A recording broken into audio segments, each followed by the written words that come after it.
Bye-bye.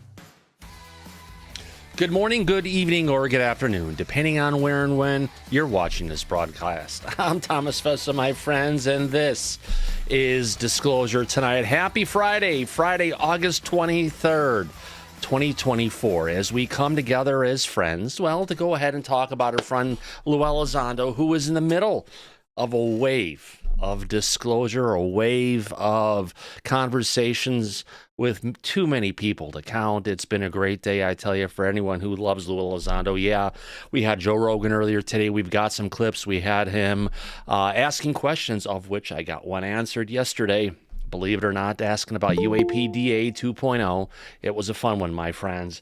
And what else we've got going on? Oh, yeah, we've got some clips on Joe Rogan. I've got News Nation, yes, paused up right now. So we'll be able to jump into that podcast, into that broadcast and take a look what's happening on News Nation. In delay, of course. And on that note, without any further ado, we got a couple super chats in here first before I get this thing going, I think, don't I? Yeah, we got two from Bill Lacey. How about that? How about that? Bill Lacey, thank you very much for giving us a couple super chats tonight. Holy cow, thank you very much. Not one, but two. Remember, every dollar that comes in Disclosure tonight, that's going to go back into our production fund. Thank you very much, Bill. We greatly appreciate your love and support for everything Disclosure tonight. On that note, what did he do? Well, he said one Rogan show was classic. Where's my chat? Oh, what did I do with the chat? There it is. Oh, and it's not showing up. Oh, it's going to be a pain in the ass. All right. We'll deal with it later. I'm not going to let that get to me. Thank you very much, Bill Lacey. Appreciate these super chats, my friend. Let's see if I can find it. Where did that go? Oh, it's showing up and it's vanishing, isn't it? Oh, it's one of those days. Oh, there it is. It showed up. It's there. We finally got it working and it's showing up. Mike's there. He's not there. Let's see if I can find that little bastard. Come back to here. Paste that there. All right. Thank you very much, Bill Lacey. Yeah, it's a live broadcast, my friends. I'm not feeling the greatest today, but we're here to talk about Lue Elizondo and Disclosure on that note. Let's go ahead and take a look at who we have out there in the audience right now. Would you take a look at that? We've got a full house. Ann Joanne's here along with Andrew Donnelly. There we go. That's a little bit easier on the ears. Andrew Donnelly, Aubrey McLeod, Bill Davis, Bill Lacey, Chris B, Defense of Truth Firefly, Jan's here, J-Cat, Kathy, King Bull, Kelly Brote, and her piercing blue eyes. Good to see you, Kelly. Metal Gaming's here, Mick, Mr. Catfish 2100. Paul DeMond made it. Peggy and Steve and South Florida friends.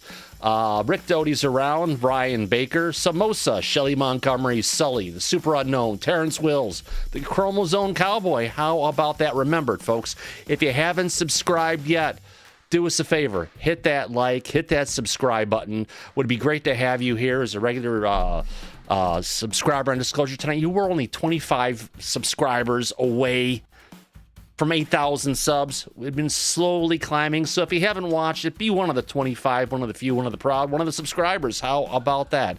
Would you look at that? Another super chat came in. This one coming in from Eli McGinnis. Looking forward to the show. Thanks, Thomas and crew. Well, thank you very much, Eli McGinnis. I appreciate that love and support of Disclosure tonight as well. How about that? 3 super chats in a row. Not even asking for it. I'll take that. I'll take it any day on that note. Let's go ahead and push that down.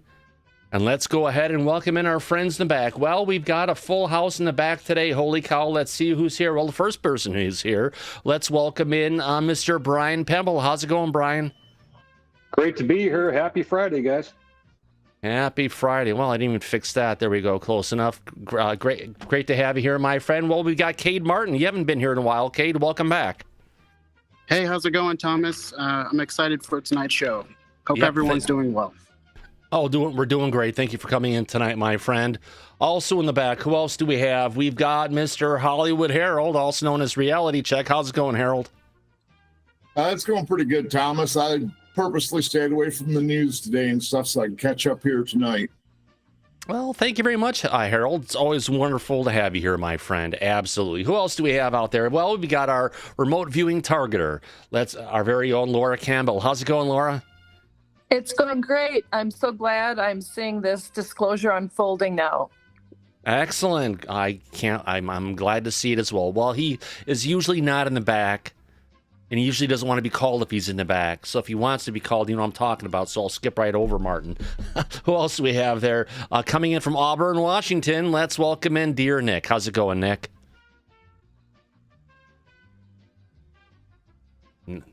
Not damn for trying. On that note, let's flip around the globe and hey, Nick, how are you? Or is that you, Hollywood? That was me just doing it. Oh, no. Oh, yeah, there we go. Well, flipping the globe upside down and going to our southern hemisphere, let's go ahead and welcome in our dear friend, none of your business, we could say, but it's actually Susan Ford. How's it going, Susan? It's going really good, Thomas. I'm looking forward to tonight's show. I missed that sneaky show you threw in yesterday. I know how, it was something I saw that Lou had, he was going to put out there, and I was looking at YouTube, and there's nothing out there to cover it. And it's like, you know what? Screw it. I'm going to fire up the live stream and get it done. Granted, halfway into the broadcast, I got called in for work and dealing with stuff, so I was kind of dealing with my phone instead of paying attention. So we get to cover some great stuff on that line as well. Thank you for coming in today, none of your business. Also, who else we have there? Well, we've got Tia Loreno from the East Coast. How's it going, Tia?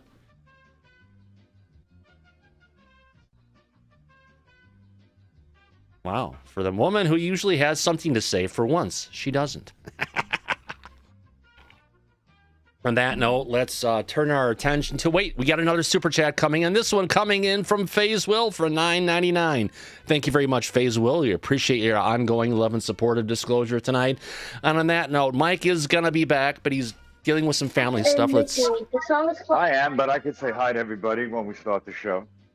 Good to see you, Thomas. It's going to be another fun Friday night show for everybody. And it's good to have our friend Rick here with us to join us. It's going to be fun. I know. But for you, Mike, it's been one of those fuck you Fridays once again. Yes, sir, it has. But we'll have fun, so it'll be good for everyone. Yes, absolutely. And that turns our sights to our dear friend Rick Doty. How you doing, Rick? I'm doing great, Thomas. I kind of missed the show last night. Somebody called and told me that you were on, and I didn't believe him until I kind of logged on, but it was a little bit too late. So, that's okay, my anyways, friend. I'm here tonight, and so it's gonna be a great show. Lou is gonna have a broadcast where it's called Talk Shop Live, something to that, to where you could talk to people and shop live, and it's almost like a TikTok shop to a degree, where you could go ahead and buy Lou's book, I think for $29.99, and be able to add a question into it and be able to buy it live and communicate with Lue Elizondo. Unfortunately, their small little setup they have couldn't handle the traffic associated with Lue Elizondo, meaning they didn't have a proper CDN or content delivery network up there to be able to take the signal and broadcast it out to all the people that want to watch. They crashed right away, so we ended up picking it up on it was actually jumped over to Instagram, which of course I had to recover my account because it's been years since I've been on Facebook. Got that taken care of, got it brought up, and I actually asked a question to Lue Elizondo. And since we're talking about it right now, let me see if I can find the video piece here. I guess you'll be able to see me. See if I can get this right here. Let's go ahead and play this. All right, let's bring it up and let's hear what Lue Elizondo has to say regarding what is the chance of the UAPDA passing the House and the Senate. I mean, the Senate and, more importantly, the House. Let's jump across onto this document solo. Okay, let's go ahead and bring this up, and I should be able to hear it, I hope. Yeah. Lou, firstly, thank you for being a patriot and a hero for your wife. your family in our country. What is your pulse check on the UAPDA 2.0 passing in the Senate and the House? Man, you know, that one's for me. That's a heck of a fight going on right now. There's elements that are absolutely fantastic, but then there is some folks that have serious heartburn about certain portions of it. Look, I think so serious heartburn. See, it is me. Serious heartburn about parts of it. So let's listen in a bit more. Legislation to increase transparency is good. But I also can recognize and respect the views of other people who say, look, maybe this legislation is either too restrictive or maybe there's something. Look, laws are always a compromise. No one is, if you ever look at a law like a bill that goes through Congress, nobody's... Okay, too restrictive, another term that he said. Ever totally satisfied. In fact, there's kind of a saying in Congress, if everybody's mad, it's probably a good law, because there's had to been compromise by somebody all the way around, right, on both sides. Not that I necessarily wish it was that way, but it tends to be kind of true, right? So not everybody's going to get everything they want all the time. And so life is about... So not everybody is going to get everything they want. That's another takeaway. Compromise. Rules, laws are about compromise. Politics is about compromise. And so I'm hoping that this, what finally comes out, is signed, and I hope it is a compromise, and I hope everybody, gets a little something out of it that helps push us, ever closer to full disclosure and transparency. Everybody gets a little bit out of this. Rick. This is a big change for Lue. I mean, not just Lue. You've heard a lot of people, Lester Nair, others, saying the importance of UAPDA, that we've got it. It's going to pass. Even, Stephen Bassett was on here recently. He was going off and talking about how it's going to pass and how it's going to get through, and there's no way it can get changed, and that Mike Turner from the House Intelligence Committee isn't going to have the ability to knock it down. But I think Lue is kind of resetting everyone's expectations to the reality we've been talking about here for some time. What are your thoughts? Well, that's true. And the way they formulate a bill in Congress, unless you actually know the intricacies, I know Brian does, but intricacies of how a bill is written in Congress, and the number of people that have to prove and approve it or write off on it, and then the coordination that happens after that with the agencies that this bill affects. And this would affect the intelligence community or the executive branch. So there's a lot of coordination between the Senate or the House, who's ever writing the bill, through liaison with the executive branch. And also the second layer of that would be with the intelligence community or the Department of Defense. And unless everyone coordinates, and Lou's right about if everybody's upset over a bill, it's probably a good bill. That's absolutely what they say. Well, we deal mostly with the Senate, but that's exactly what they say.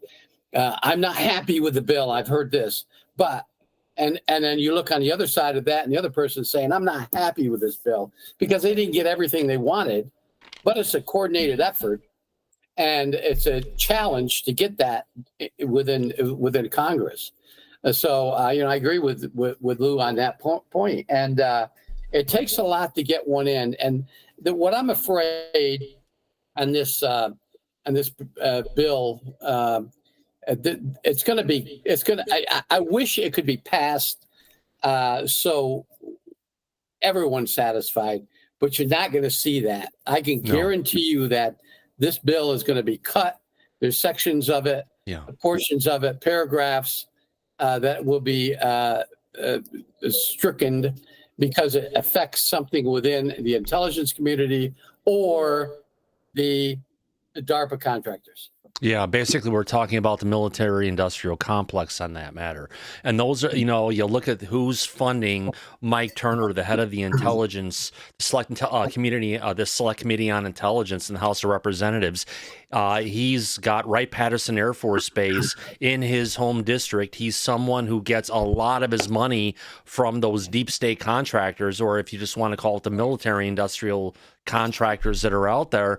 And don't forget, last year we had heavy lobbying coming from the executive branch, which is the current administration. And I don't think there's been a change in the administration's outlook on this to a degree, that we had Lloyd Austin and members from who's the Secretary of Defense. He's part of the executive branch. And then you have members within the DOD, specifically Sean Kirkpatrick, was lobbying against it, against many portions of it. What we went on Disclosure tonight and covered the if you want to call it the red line bill, and it was completely gutted last year for what the disclosure advocates wanted and what the DOD wanted. There is a big difference between the two. And I think even what Lou was talking about now was each side is going to get a little bit of what they want. And a little bit means the disclosure advocate side is not going to get all this, like Lester Nair is saying, and saying, call your congressman, we need to get it through. The reality is each side's going to get a little bit of it. It's going to move disclosure maybe a little bit forward, if not kind of leave it where it is right now, unfortunately.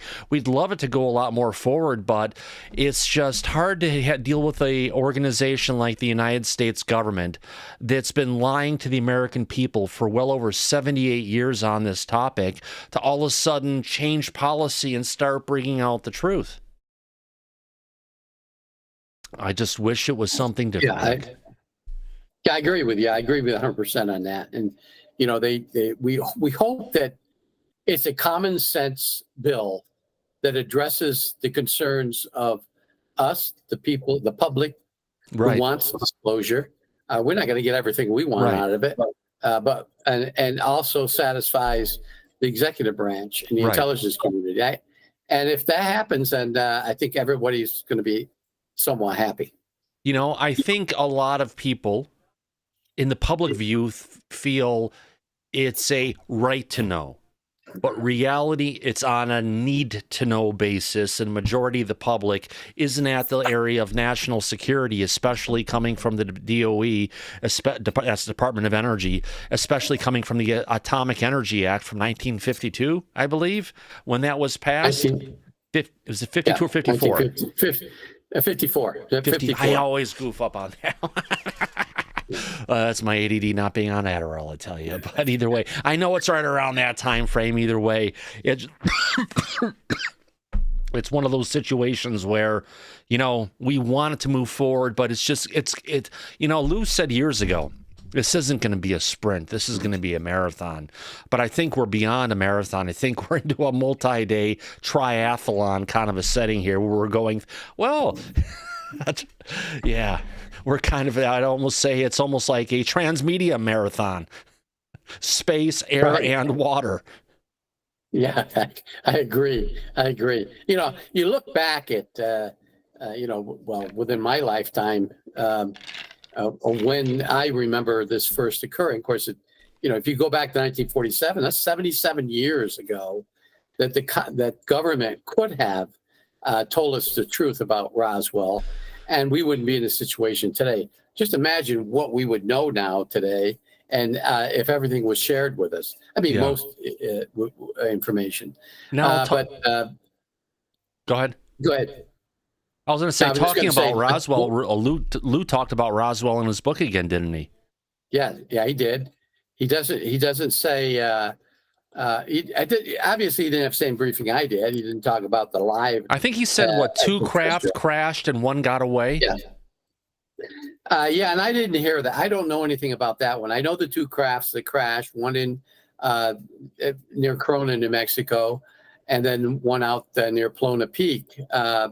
Those two, they found that one in 1949. I think that's pretty much given, but I don't know about the one that got away. I've never heard that. Yeah. Well, it's one of those fishing stories, I tell you. It's the big one that got away. Going back to what we were saying a little bit ago, and Lue Elizondo was on Joe Rogan today. That's one of the headline pieces we said we're going to go ahead and cover today. I've got a bunch of clips that are from Twitter for us to go ahead and cover. Now, if you've watched the broadcast, I've gotten about two-thirds of the way through it. I had time for it today, recovering from a migraine that I had to listen to it in with my eyes closed in the darkness. Majority of, Lue wasn't out there really mentioning his book a lot. He was just talking about the situation, talking about his history. I would say a majority of what Lue talked about on the Joe Rogan podcast is pretty much what he's been out saying for the last several years. The big difference is he's going to a much larger audience with Joe Rogan. Yeah, I think it's a good idea for him to do that. I haven't listened to that broadcast. I was busy doing other things today, but I've had others tell me that it was very interesting. But I like to hear it and see what he has to say to Joe. Yeah, if he's on Rogan. Tucker, when he gets back from vacation, is going to have to host Lue. If you take the way Tucker's going to talk about it and the way Rogan's talked about it, I think Tucker is a little bit more cued in on different things that are going in. And I think, even if you look at the conversation that happened with Grush on Rogan versus Tucker Carlson, I can't wait for Lue to get on Tucker to go ahead and get into some deeper details on this, because Tucker's going to draw it out of him like he usually does. Oh yeah, that'll be fascinating. Absolutely, Tucker is that way. Yeah, he would do that. Now, I do have a spoiler later tonight. It's not been announced yet, but later tonight, and maybe it has been announced on Twitter, I haven't checked, but Lue Elizondo is going to be having an appearance on CNN late night tonight. So expect to see more of Lue Elizondo coming from our friends over at CNN. God, remember, wasn't CNN going to have like a whole series on Disclosure a year and a half, 2 years ago? And any idea whatever happened to that, Rick? I know the whole thing just kind of dried up and we never heard from it. Kind of like Grush's op-ed. Well, I guess I can tell you about this now. About a year and a half, I'm trying to think of the exact date. Oh, I guess it would be almost 2 years. It would actually be 2 years in September. I was interviewed by CNN. We had about a 45-minute, and they just asked me questions. They had a list of questions they asked me, and there wasn't much follow-up, but they just asked me these questions. And the agreement was it would air at some point when it was convenient for CNN, and not necessarily me. So I sat there with them, and the questions were really sensible, common sense questions about what I did, what I could talk about. The fact that, and let me go back a little bit. CNN had a list of people that the DODIG had interviewed, and I was on that list. And CNN wanted to talk to those people. Well, I think there was 10 people that CNN targeted. Only 4 of us agreed to talk to them. Myself and then these other 3 people who were also interviewed at, I think either earlier or after I did. I'm not sure when. And I agreed. I said, I can tell you everything that I talked to the DOD, mostly everything. There were certain aspects of it I couldn't. Now, that interview hasn't been aired yet, but I think at some point along the way it's supposed to be. And they were supposed to do a series beginning in January, every month or something, add to this disclosure. And they haven't done that yet. So I just want to let you know that I'm there somewhere. Nice. Great to hear, Rick. We can't wait to see where that's going to go. Now, I do have some, I've got one clip here I've got queued up. Where did I do with it now? Okay, here we go. I got one clip queued up here before we're going to, from Lue Elizondo, talking about a USO that traveled between 450 and 550 knots, and that was bigger than one city block. Lou have some interesting things to say on Joe Rogan. Let's get this one in here before we jump across. I've got the broadcast from News Nation queued up, ready to roll here, and we'll cover that in a little bit of delay. But let's get this up here for our first one. Where is that at? Document solo. All right, here we go. Let's play this clip. And by the way, really quick, Townie 3057. Thank you very much. Townie 3057 said, I'm grateful for your open, non-toxic channel where we're all welcome, and for all the time you give to run it. Thank you. Thank you very much, Tony, for recognizing me for what I try to do here at Disclosure tonight. Yeah, we've got a bunch of haters, but as Lue Elizondo said, the more you do, the bigger you get, the more of a target you get. So yeah, there's some people targeting us now. We'll talk about that on another time. On that note, I want to go ahead and shut down that super chat and play this minute clip here from Lue Elizondo talking about a huge freaking USO. Here we go. If you can't tell us about, can you give us some sort of an understanding of like what you're talking about? Yeah, sure. Without being specific? Yeah, let me see. Okay, yeah. There is a video, high-resolution video, of, I can't say what platform it was taken from. I can't say where it was taken from. Okay. But an object that, do you know how large an offshore oil derrick is? They're huge, right? Yeah. They're like almost like a small city, right? They're like one city block. They're huge. They're enormous things. There is a video that shows one of these objects underwater that goes by. The speed was calculated between 450 and 550 knots underwater, and it was bigger than the offshore derrick that it was passing, because you could see in the video the offshore derrick, and you could see this thing zip right by it. Jesus. Yeah. So underwater, he's not going to say what platform it is, but from that description, Rick, I think we're definitely talking about something that is definitely huge and definitely possibly a submarine or an underwater drone. Yeah, it was definitely something. I hadn't heard this before, so there are numerous reports, videos, and of underwater sonar recordings of crafts doing that. Admiral Carpenter, who appeared on Gaia, talks about. I don't remember him talking about that particular one that Lou talked about, but there's probably dozens of other ones that were classified, and I think Lou skirted the issue of the classification by not reporting the platform or time period or where it occurred, which would eliminate the classification part of it. Yeah. So that's interesting. That's quite an interesting story. Yeah, absolutely. Now we've got another one where Lou talks about a UFO that provoked a U.S. military aircraft coming within 15 feet of the cockpit. Now, I know I saw this one within the first 2/3 of the video. Let's jump across to this one next. Here we go and play this little clip. Oh, where did that go? Desktop video. All right, here we go. On our radar, but no eyes, no. Disclaiming it up. Here we go. There has been incidents where there appears to be some sort of provocation, where one of these things seems to be coming deliberately close to an aircraft, not necessarily trying to hit it, but maybe trying to demonstrate performance capabilities. There was one video in particular. I haven't been cleared by the Pentagon, so let me see if I can speak about it in general terms. There's a pilot flying, and you can hear on the radio this chatter back and forth. Do you see it? Do you have eyes down on it? Pilot, nope, negative, no eyes down. Okay, you should have it on radar. Yeah, I got something on radar, but no eyes, I can't see it. And then all of a sudden, a craft, an object goes whizzing right by the cockpit, and I mean probably like 15 feet away. And you can hear the pilot, the expletives of the pilot. I won't say it here on air, but... No, those are actually called plosives.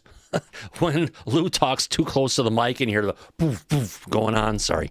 That's just me. You can imagine, right, what a pilot would say when they're very, very surprised.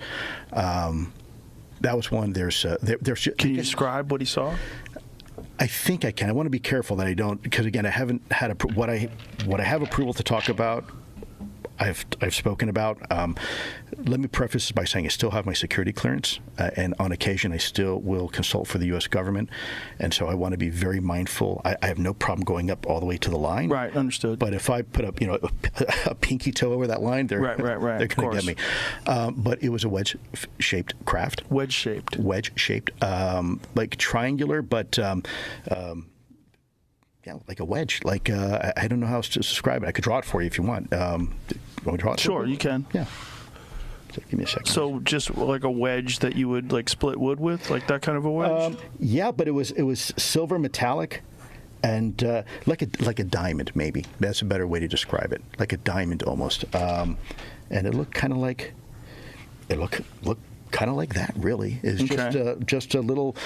And that kind of shape is something that's been reported multiple times. So that was the first time I ever saw something like that. Mm-hmm. To me, it was, keep in mind, I never followed this topic, so every time I'm seeing one of these videos, I'm kind of seeing something for the very first time. So lenticular, whether it's a disc-shaped craft, or it's a wedge-shaped craft, or a diamond-shaped craft, or a triangle-shaped craft, or boomerang in some cases, these were all new to me. So it was very, very perplexing, and obviously to our military pilots, it was very concerning. And I think when you look at some of the gold standard cases we had, like the Nimitz, for example, that case, you have this overwhelming number of sensors looking at the same thing going on that the pilots are reporting. And for me, that was most compelling. Interesting. Now, as Lou drew the picture, it was kind of let me get back on here with Rick up here. It was kind of a wedge shape where it came to a point. The back of it was more of a diamond shape. But what Lou got into as part of this discussion, Rick, was that the reason that we're seeing these craft and they're flying around in our skies is because they have a gravitational warp field around them that precludes them from the necessary to have a vehicle like any majority of the vehicles we have on our planet, whether it's a hypersonic missile or it's a plane or it's a unit or it's a bird for that matter. They have to have a visible form of lift to be able to raise the vehicle up. But this is, again, one of those vehicles that came down to a point, had a diamond shape on the back, and there is no, he didn't see a cockpit, he didn't see any window, the pilot didn't see any cockpits, didn't see any windows. The pilot basically yelled a bunch of expletives as this thing came within 15 feet of his cockpit and just zoomed past. But based on the footage that I have from Malta, it seems like, it's almost like you've got someone who's got a high-tech hot rod, and they have no qualms to come and zoom right past us and just freak us out as almost like a show of force, kind of. Wouldn't you describe it as that, Rick? Yeah. I think that they want us to know what their capabilities are, or I don't know about showing off, because we can't get inside their minds and we don't know how they think. But yeah. I think they either are trying to intimidate us. Yeah. Or they're flying in a way that they don't expect us to react.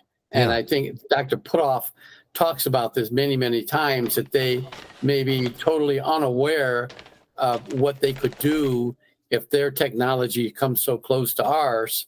Yeah.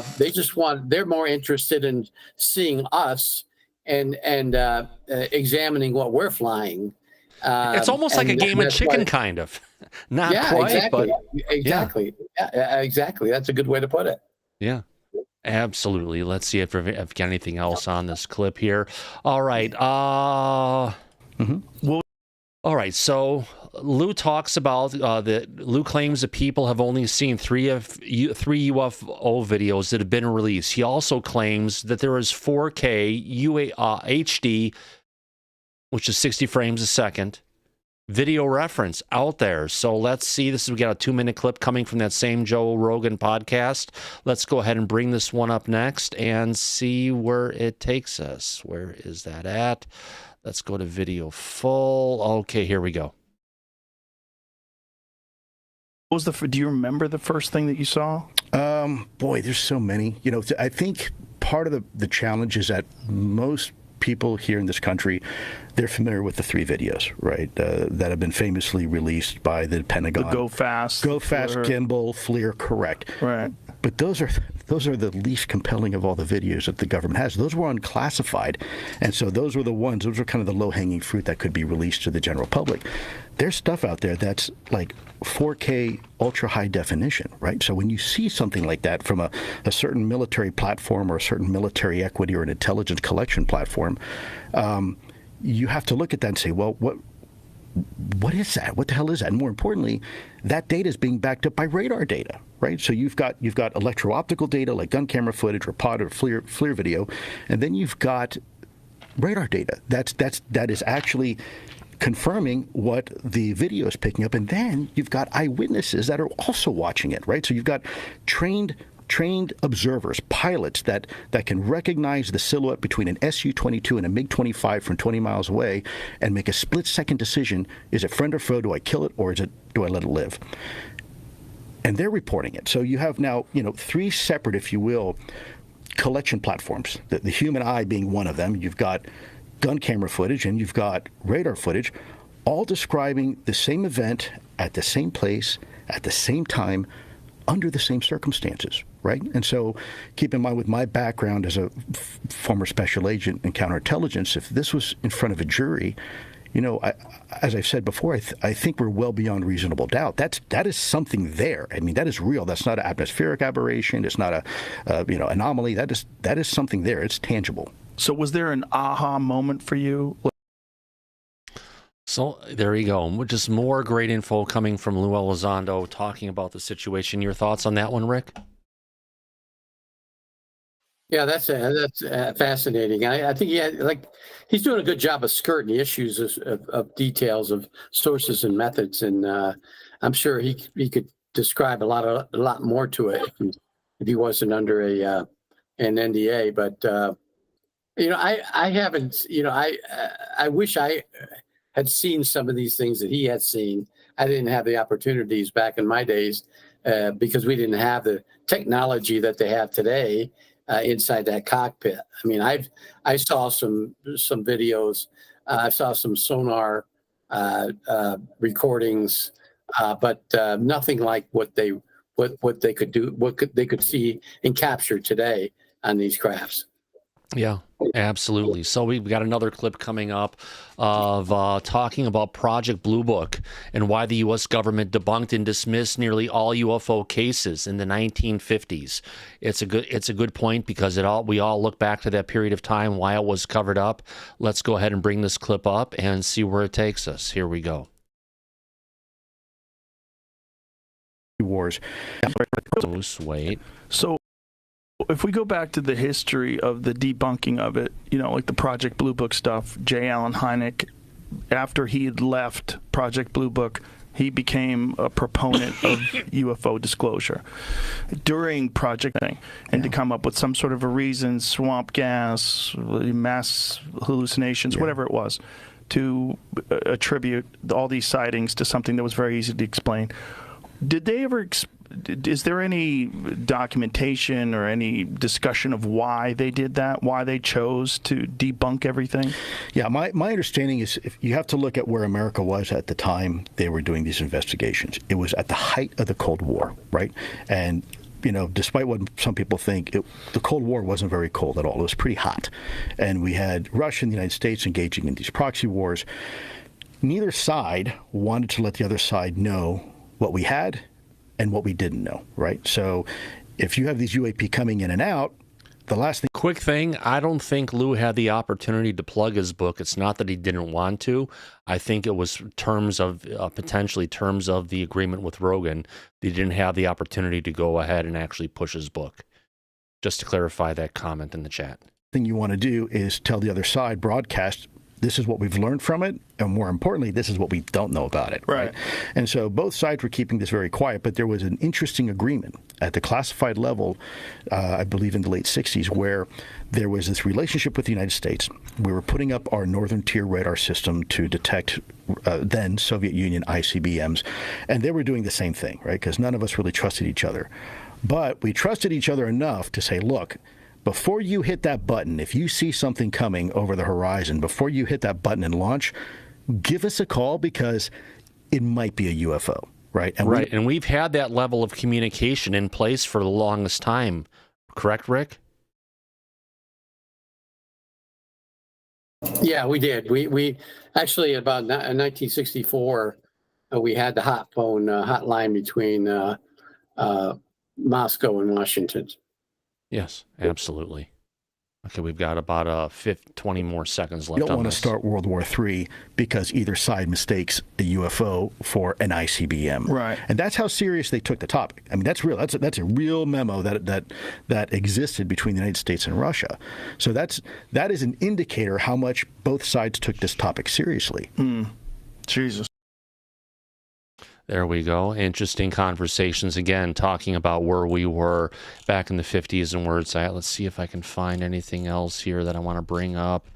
Probably have more we can go ahead and cover tomorrow. We're getting it to the point where I want to start jumping across and analyzing the live broadcast that's been going on from News Nation.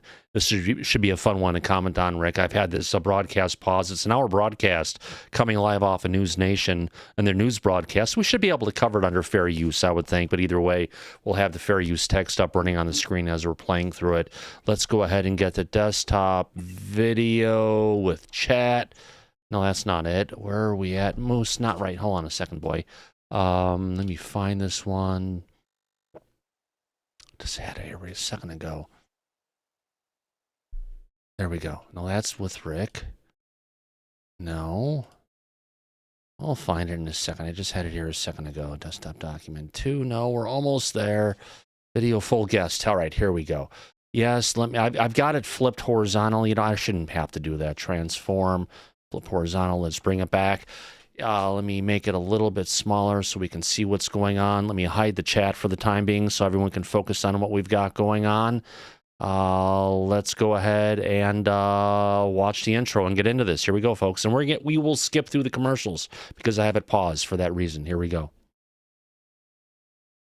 About sticking with your team, and yet News Nation, that doesn't have a team, had one of its best weeks ever. So thank you. Coming up next, News Nation special report, Confessions of a UFO Hunter. And immediately following, at 10, News Nation senior national correspondent, my man, Brian Enton, special guests, reaction, and analysis. Stay with News Nation. Have a great weekend.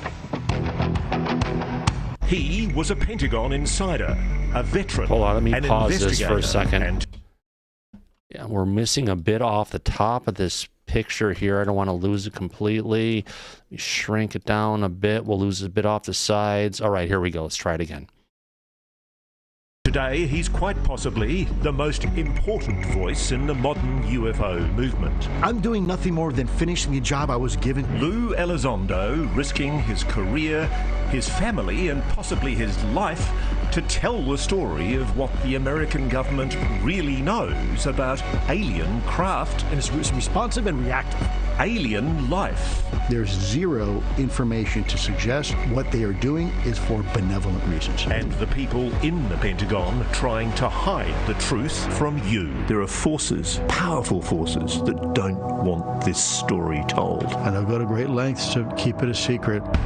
If aliens exist, where do they come from? You know, people always say, well, these things are clearly from outer space. And I say, let's hold off on that. What have they done to people? Some of these people were very seriously injured. And what do they want? Hopefully they're not like us. Tonight, you'll hear the jaw-dropping revelations. I'm not saying it doesn't sound crazy. What I'm saying is it's real. Lue Elizondo, Confessions of a UFO Hunter. I don't know if you ask me, Rick. I've been looking forward to this one all week. How about you? Yeah, me too. Yeah, exactly. All right, let's get into it. Here we go. Unidentified anomalous phenomena. Making more information public when it comes to unidentified anomalous phenomenon. This object and mysterious ring that appeared over the skies of Oklahoma earlier this month. Unless you've been asleep for the past 7 years, you've probably noticed our species is living through a UFO renaissance. Headlines, television specials, incident reports, and even congressional hearings into what are now called UAPs, unidentified anomalous phenomena. We have things flying over military installations, and no one knows what it is. There are many people responsible for this resurgence of interest, but perhaps no one has played a bigger role than a muscle-bound man with tattoos, a soul patch, and one hell of a story to tell. He's Lue Elizondo, former Pentagon UFO investigator, and he's telling that story here on News Nation, and in a new book. Its tantalising title, Imminent: Inside the Pentagon's Hunt for UFOs. I just want to bring that up. From the looks of it, I believe this was recorded potentially in Lue Elizondo's house. Just saying. Title is imminent. Something is about to happen. What's about to happen? Well, if we're lucky, disclosure. The realization that the U.S. government is aware that the topic of UAPs is not only valid, but they're real. The book lays out in vivid detail allegations that the United States military has been running a UAP retrieval and reverse engineering program for years and has even recovered alien bodies. Aliens, non-human intelligences, are real and they have been engaging with humanity. Ross, we're not alone. We are not alone in this universe, and it is a simple fact, and the U.S. government has been aware of that fact now for decades. The American public, the entire planet, is being lied to by the American government about what's really going on. I think if the American public knew just how deep this lie went, that we would have a very significant constitutional crisis on our hands.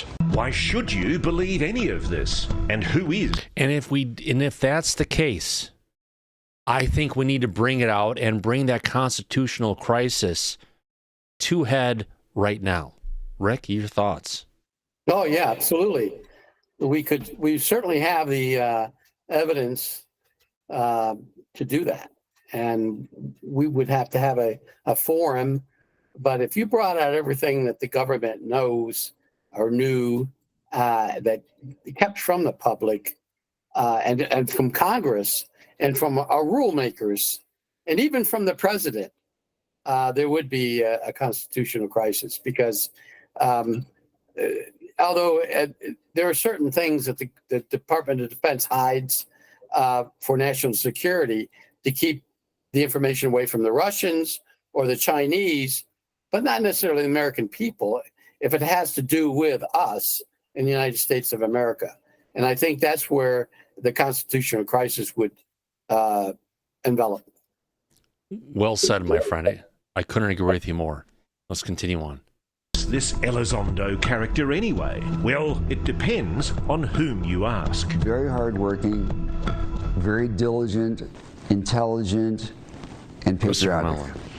He is just a normal guy who is trying to do something extraordinary. Oh, wow. What defines... Holy cow. And patriotic. He is just a... Jennifer Elizondo, Lou's wife. Thank God they've got her in here finally. I'd love to have an interview with Jennifer. She is a phenomenal person. It wouldn't be, if it wasn't for Lue, if it wasn't for Jennifer, Lue wouldn't be where he's at today. It takes a magic duo, and those two have it. You know what I'm talking about, Rick, don't you? Oh, yeah, absolutely.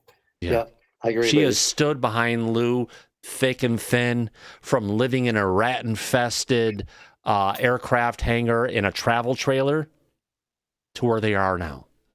Thank God for her. A normal guy who is trying to do something extraordinary. What defines Lue Elizondo? Loyalty, transparency, honesty. Officially, the Pentagon disputes what Elizondo says he's done and seen. But everyone agrees he's an Army veteran who has served in hotspots around the world. Then oversaw counter-espionage and counter-terrorism investigations for the Department of Defense. In short, he's an American badass.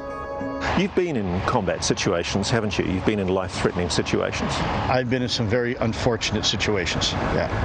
I've got a lot of regrets, and I want to make sure that whatever I've done in my life, serving the people in that building, I don't want to forget. even the bad things. To make sense of the man and his claims, you need to go back to when it all started. That was 2009, when Elizondo was working as an intelligence operations specialist for the Department of Defence. He'd risen to the coveted GS-15 pay scale, the highest level federal employees can attain.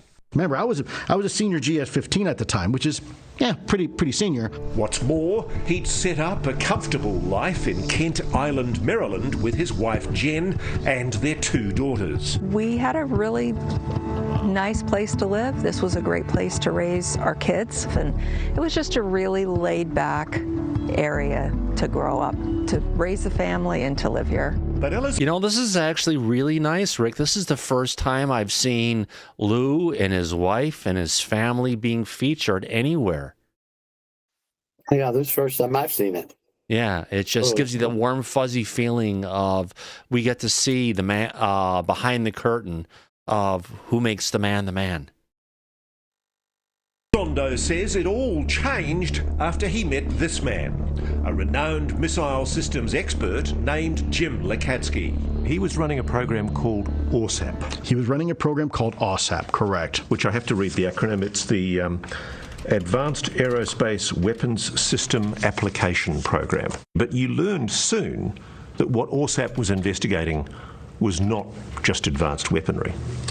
Yeah, I remember distinctly Jim pulling me into his office. He said, just bluntly, he said, "What do you think about UFOs?"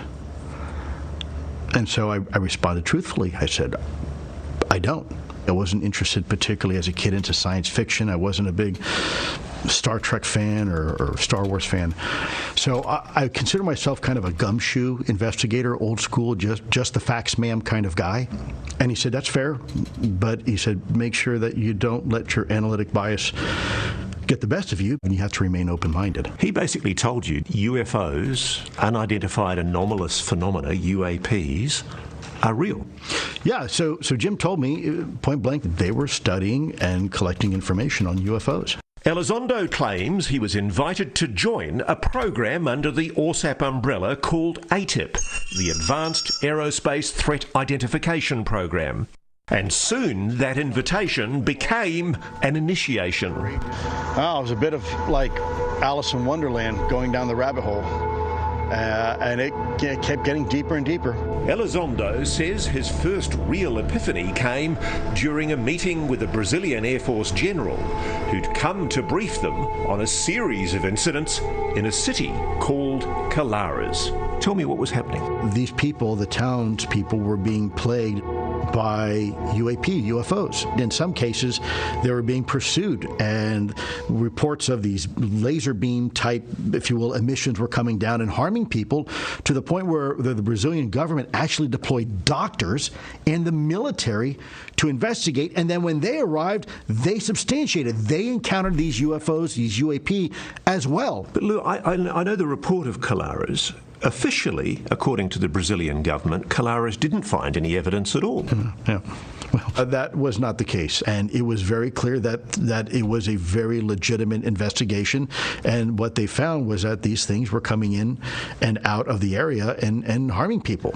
As Lue went further down the rabbit hole, he says he learned that many of the classic UFO cases were, in fact, much more than legends, including the famous incident in Roswell, New Mexico. There we go. Roswell, 1947. What happened?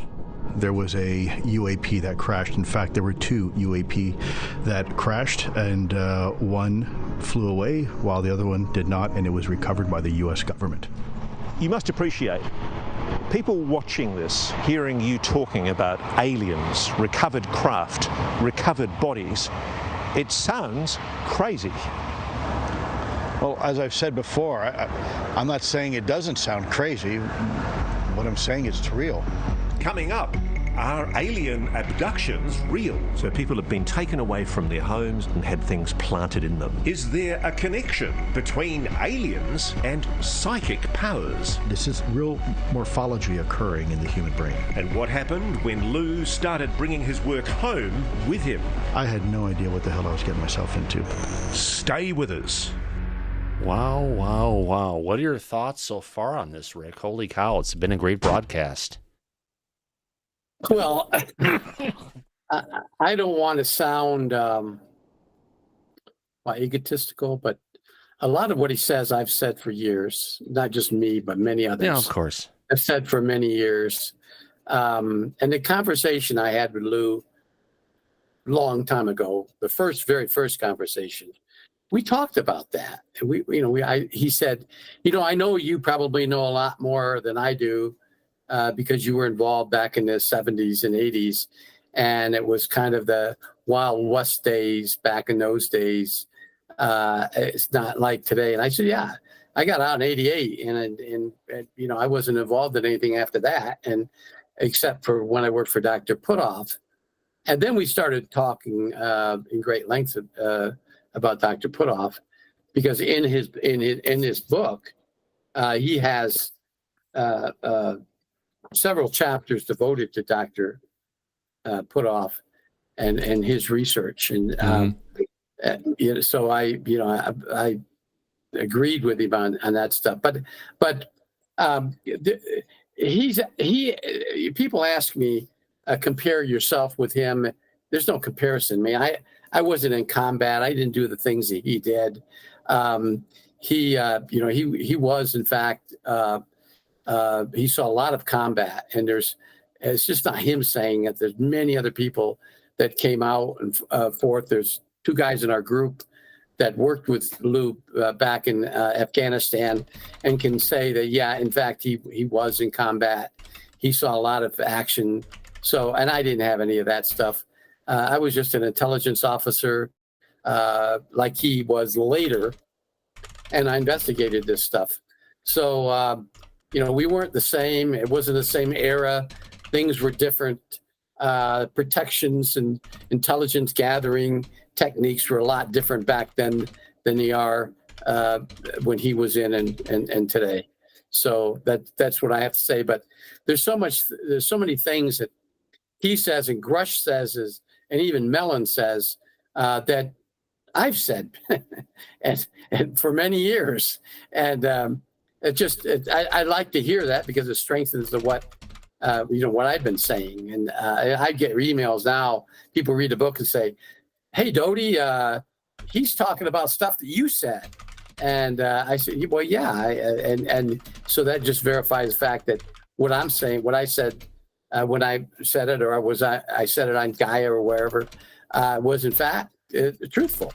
And there's many people that are standing in line, whistleblowers, many of them, that will come out and verify exactly what Lou said, and even more, and even go into greater details about what Lou says and about what I say that happened years ago. Yeah. Interesting. Very much so. He's such a great person. Hey, Mike, are you back with us yet? Nope. Still getting the kids to bed. Let's continue on with this broadcast. Let's get on to it now. Where am I at? All right, here. Let's get back to video. Which one am I dealing with again? Here we go. Let's play this. News Nation, built upon a reputation for honest. Hold on. Dun dun dun dun dun dun dun dun dun. So what do they want? There are many commentators who say they're friendly. They're no threat at all to humanity. Can we assume that? Well, I think in order to understand if something is a threat, from a national security perspective, it's a very simple calculus. It's capabilities versus intent. We see some of the capabilities, and by the way, we can't replicate them. We have no idea the intent. So to presume or to assume that these things are friendly or they're hostile, there's not enough data. Elizondo says the Pentagon's UFO investigators were keenly interested in the impact UAPs were having on individuals, especially military personnel. There's enough reports that substantiate that not all these interactions are necessarily benign or peaceful. Some people leave terrified. Some people leave injured. There are U.S. service people. There is people that are on full 100% disability right now from the U.S. government because of an interaction with UAP. And it's in writing, by the way, from the U.S. government because of their involvement in an incident.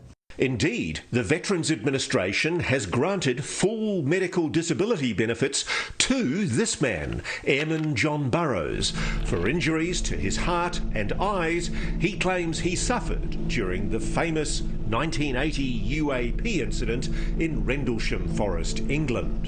And Elizondo says that's just the tip of the iceberg. Did you, in any of your UAP investigations, come across evidence of alleged abductions of humans by non-human beings? We came across information that suggested that people were having things put inside their body that they did not give approval to. So people have been taken away from their homes in the middle of the night and had things planted in them. Something that was put inside their body, something invasive, right? Something that was not put there by their permission to do something. You've seen one of those implants, haven't you? I have been privy to some very interesting things.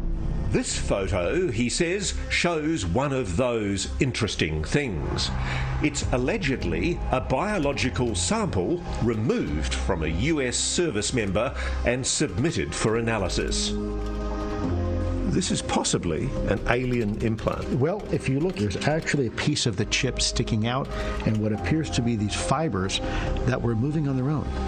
And then it looks like this chip or whatever this is, this foreign object, is encapsulated by some sort of biological material. Could that not be something biological, microbiological, or parasitic? Well, it certainly, the outside looks like it's some sort of masking device. In essence, you have a foreign object, which it's a metallic object in there, and it seems to be encapsulated by some sort of biological material. But how do you know it's not just a bit of metal that somebody's knocked into on a building site? Well, in this particular case, this was moving on its own. It was actually had its own metabolic activity. And it terrified one of the doctors who was looking at this under a microscope. Said they didn't want to see this again. So we're kind of talking about something, Rick, that would have a bio skin going around it to prevent detection and prevent actual involvement from the immune system in the body from going and attacking it like it's a foreign invader, right? Right. Yeah. You know what this reminds me of? Just going to say it. Terminator. They couldn't get the T-1000 through the time machine unless it was a biological skin suit going around it. That's kind of what we're talking about here. Yeah, exactly. There are, I've had many conversations with Dr. Kit Green. I have to be careful what I say because Kit was intimately involved with analyzing DOD personnel, primarily military, although there were some other intelligence officers that were also affected by non-human intelligence contacts. And there are many facets to these implants that even today we can't understand them. We can go in and take them out, and then we sit like Kit would say, I put it under the microscope, and I don't see what I want to see, and then you take it and put it under electronic microscope or those new quantum scopes now they have that can look down at hundreds of thousands. And now you see things, you see intricate circuitries that we can't make. We don't have nanotechnology like that today. No, and so, but it was made by something that is so advanced that they could make these things. And like he said once, with technology like this, you could do transplant surgeries on the brain of an ant. Now, just think about that. Yeah. Unbelievable. They do have new advanced X-ray technology coming out of CERN. That technology should already be out but I haven't seen it being out. I've heard about this about at least 5 years ago. It was baked, it was ready, it was coming out, and it's small little portable X-ray machines that have resolution that's higher than what a MRI can handle, using a low radiation X-ray that actually gives you full color and high resolution of all hard and soft tissue, which is basically a major step forward. And it would be wonderful to see when some of these implants or their things are going on, they could actually get in there and examine them without having to excise them. Yeah, I've heard about them. Well, when I worked for Dr. Puthoff, we went to CERN twice. I was there twice. Yeah. One in the late 90s and one early 2000s, right after 9/11. And we saw the technology there. We couldn't talk about it. Couldn't take pictures. Couldn't even draw. We couldn't even take a notebook in to some of those meetings and some of those facilities. But they had technology even then that I scratched my head. And I'm not a scientist, but Hal would scratch his head and say, "Where'd you guys get this stuff?" They had back then they had a device that was probably as big as a calculator like this, that could do an enormous amount of things, analyzing things. And it wasn't connected to a computer. They were doing it with this, like a Palm Pilot. Yeah. They could analyze and things like that. They could determine isotopes of different elements, and just with that little thing, that little device. So yeah, and I always wonder about CERN is what connections does CERN have with the possible connections? I'm saying possible because I don't know this. This is just Rick Doty talking. I don't have any prior knowledge. But with extraterrestrials, did an extraterrestrial race come in there and help? I actually think, and this is just me talking, but I actually think that they must have had some help from extraterrestrial or non-human intelligence race. Because from what I've heard in the past, it takes extraterrestrial technology to understand extraterrestrial technology. So, they have had to have had help from some little alien along the way, potentially giving us the insight on how to deal with this stuff. I believe so. I think a lot of us do. Let's continue on. Here we go. But are UAPs abducting people at random, or are they drawn to certain individuals? Elizondo says research has revealed an intriguing pattern among UAP experiences in a fascinating part of the brain. This is a part of the brain known as the quadrante putamen, and it is a very specific part of the brain. It's really quick, this is research that was figured out by Gary Nolan, but also there's people that I know who have had the changes to the quadrante putamen who've reached out to Nolan to try and get some of this stuff figured out. It's an amazing piece. Let's listen to what Lou has to say here without me interrupting or talking over it, or rewind 7 seconds. Here we go. This is a part of the brain known as the quadrante putamen, and it is a very specific part of the brain. It's responsible for all sorts of stuff, and some have even speculated precognition but certainly intuition. Intuition for sure. Elizondo says the caudate putamen is larger in people with alleged psychic powers, what the government has called remote viewing. What about people who've had UAP experiences? Very interesting. The same thing. And by the way, that's not me telling you.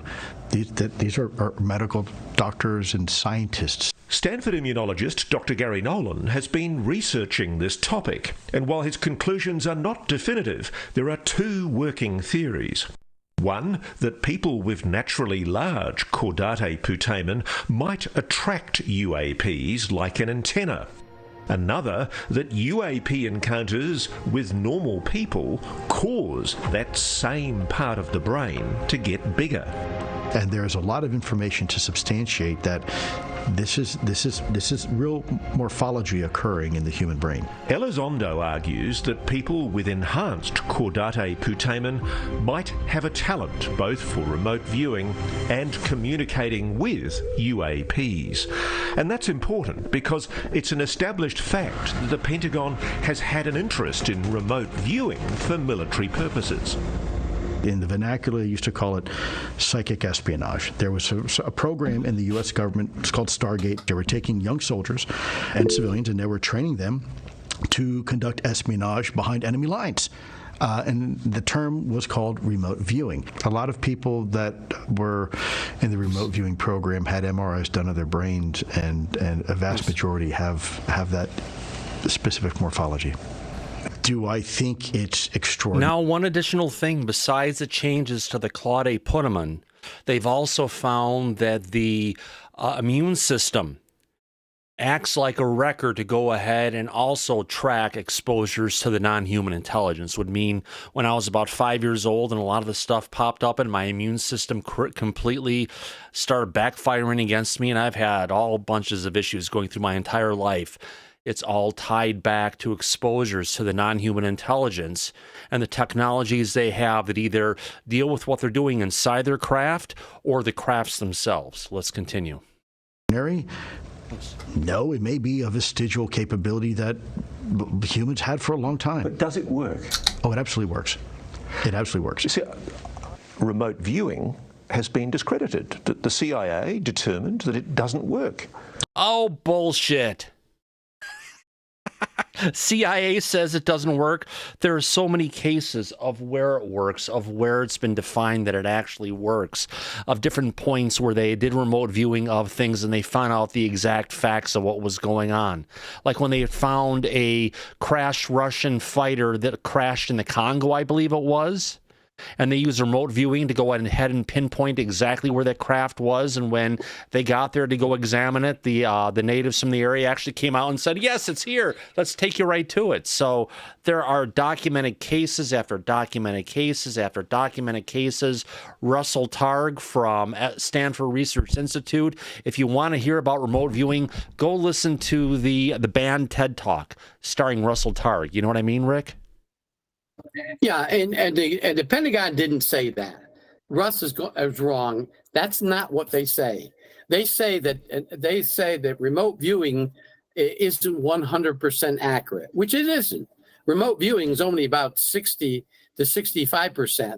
The number of studies that was done between 1974 and 1979, where a number of things were being tested by U.S.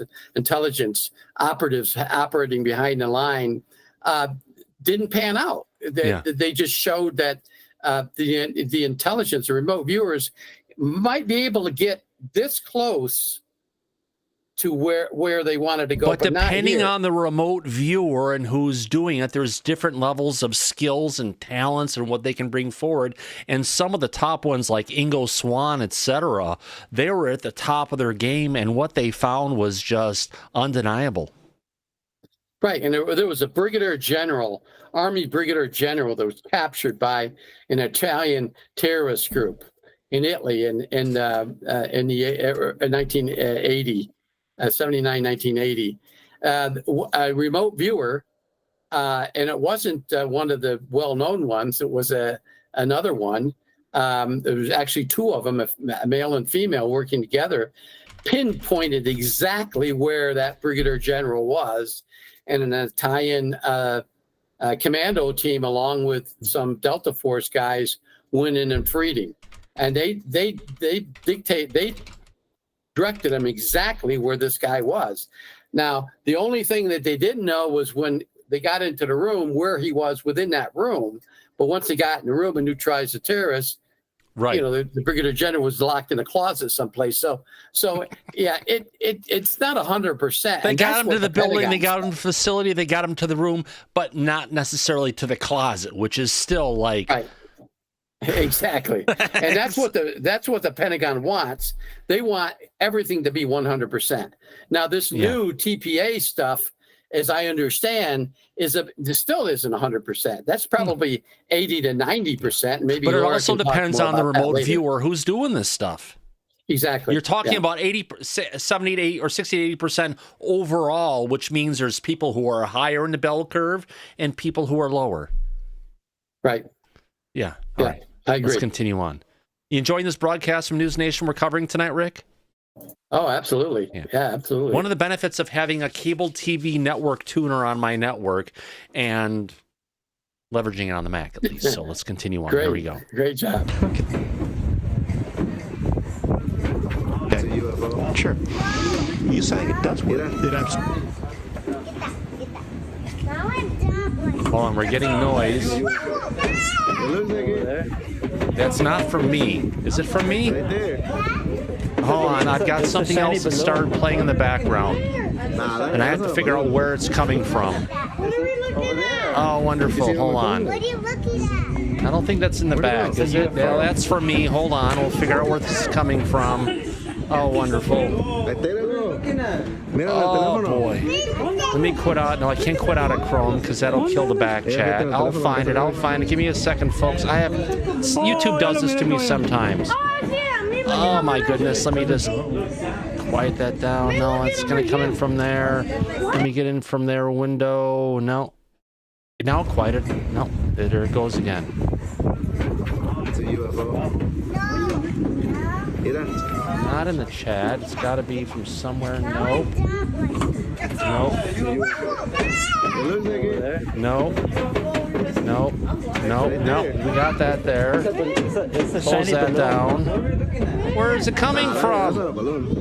It says it's coming from Chrome, but I'm closing all my... Oh my gosh, it's one of these days, guys. Hold on. Where did this come from? There we go. Okay, sorry about that, everybody. Sometimes YouTube will just go in the background and start playing a tab like it shouldn't be. Let's continue. Sorry about that again. Here we go. It really works. Lue says he knows it works because he was trained in remote viewing himself. I don't like to really publicly talk about it. My involvement was only tangential. There's a story you tell of a terrorist suspect, and there was a remote viewing operation done that you were part of. Yes, we did an experiment. Probably shouldn't have, but we did. And long story short, it appeared to be very effective.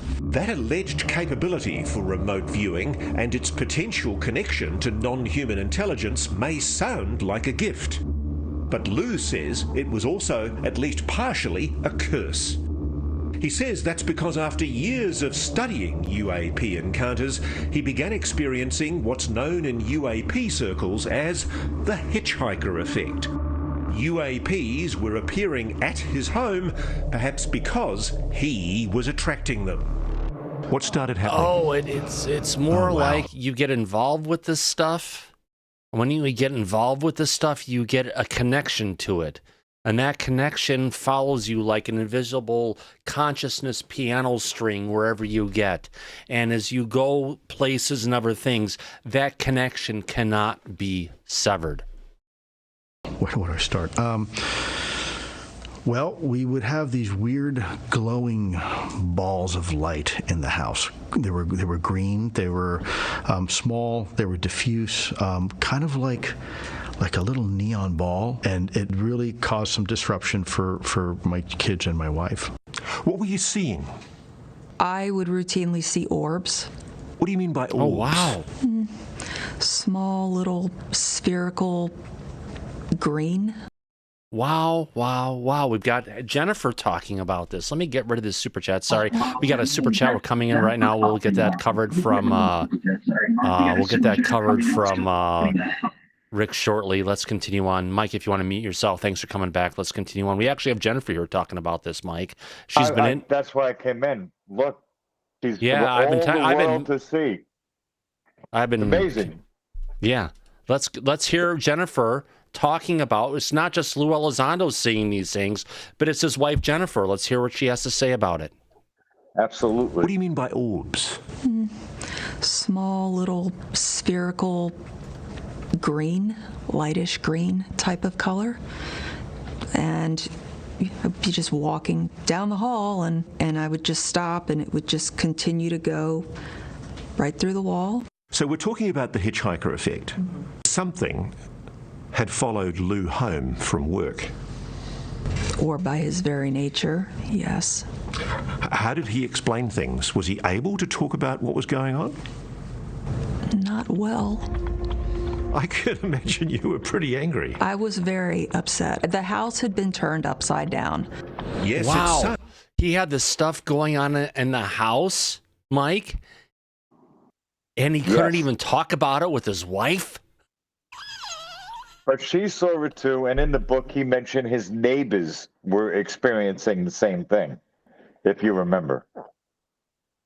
Yeah, and also just to give somebody a background, these orbs that he talks about, Paul Benowitz had the exact same orbs in his house, which was detailed in one of my shows on Gaia, and also Jerry Miller talked about them, same exact orbs that Paul Benowitz is seeing. Wow, wow, wow. Let's continue on. Like the stuff of madness, tall tales, delusions. And anyway, where was the proof for any of this? But before Elizondo was through, the world would see it on video. There's a whole fleet of them. Look on the SA. My gosh. Stay with us. The man who knows too much. I would go with that one. Let's continue on past these commercials as we're getting into this. I'm glad we've got this coverage. And even if News Nation comes and spanks us and said, you can't show this, at least everybody on the live broadcast tonight got to see it. Right, Mike? Yeah. Oh, hell yeah. This radar arrays that are picking up these objects over the course of several days, dropping from 80,000 feet, and within about a second or less, all of a sudden being 50 feet over the water and hovering, and then popping back up again.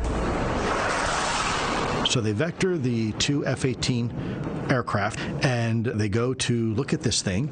And long story short, after visually seeing this tic-tac looking object, roughly about the same length of a F-18 fuselage, performing in ways that we still can't replicate, bouncing around up and down. So this is an intelligent technology. This is absolutely, and it's responsive and reactive. And it's not human. It's not ours. Though the Nimitz tic-tac incident had occurred back in 2004, Elizondo didn't see the video until 2009.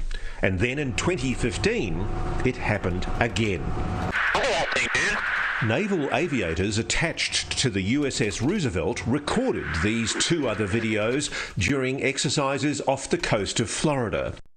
That also caught the attention of intelligence consultant and former Deputy Assistant Secretary of Defense, Chris Mellon. The Navy was experiencing a number of incursions into restricted airspace, and I met Lue at the Pentagon, began to hear about these incursions, and the more I learned, the more I realized that we had a potential disaster on our hands. The videos remained undisclosed to the public for years, and it's easy to see why. These weren't just strange objects in the sky. They conformed to what ATIP would establish as the 5 observables.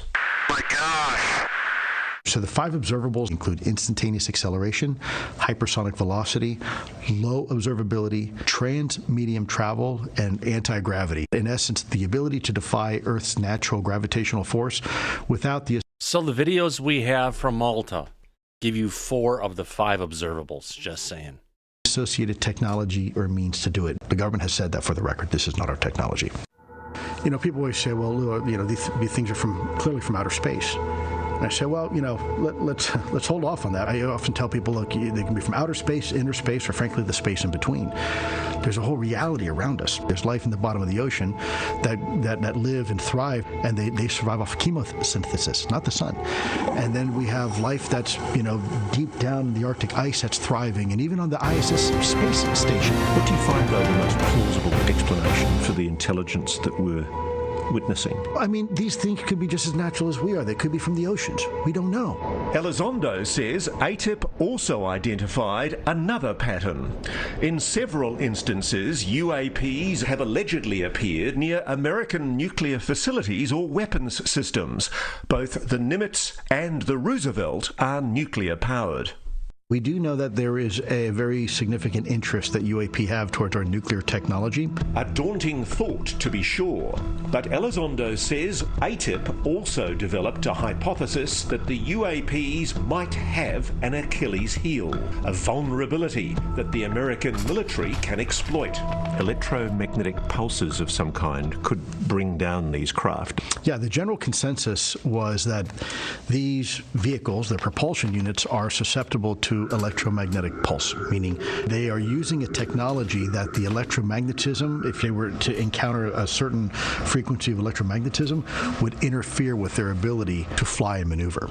Building on that hypothesis, Elizondo says his team devised an audacious secret plan to disable and capture one of those Tic Tacs. We had proposed a honey trap to try to collect. I did not know that Lue actually went, Mike, and his team devised a program to try and capture the UAP. Did you? I did. They did. And what happened was they got no support in the government, and they were not able to move forward. Yeah. So he put it together. He figured it out, but they wouldn't let him do it. Yeah. That doesn't make sense, right? Yeah. Let's see where it goes. Data and information on these UAP. So this was an operation known as Interloper.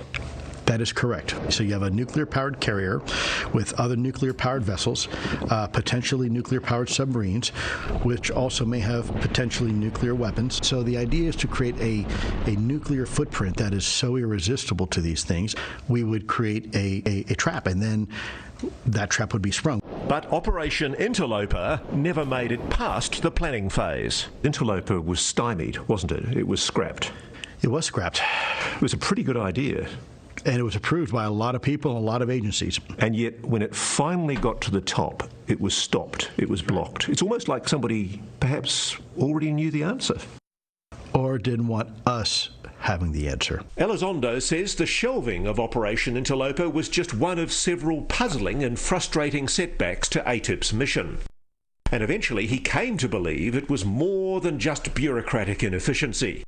Someone was trying to block his team from making progress. I took an oath to the American people to defend this country from all enemies, foreign and domestic, and it turns out that the enemy was elements in our own government. It was the bureaucracy. That realization would lead to the biggest and riskiest decision of Elizondo's life. Accomplish my mission, I knew I had to leave. Stay with us.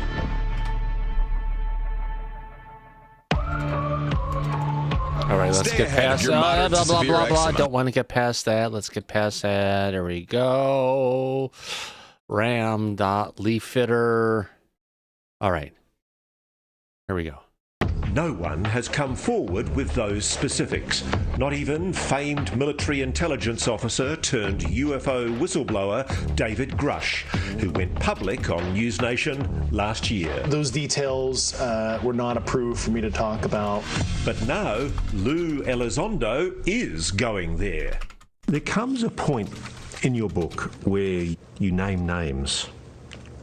You name Lockheed Martin, TRW, Northrop Grumman, Boeing, Raytheon, BAE Systems, and the Aerospace Corporation as being some of the private corporations that are involved in working on retrieved alien technology. True?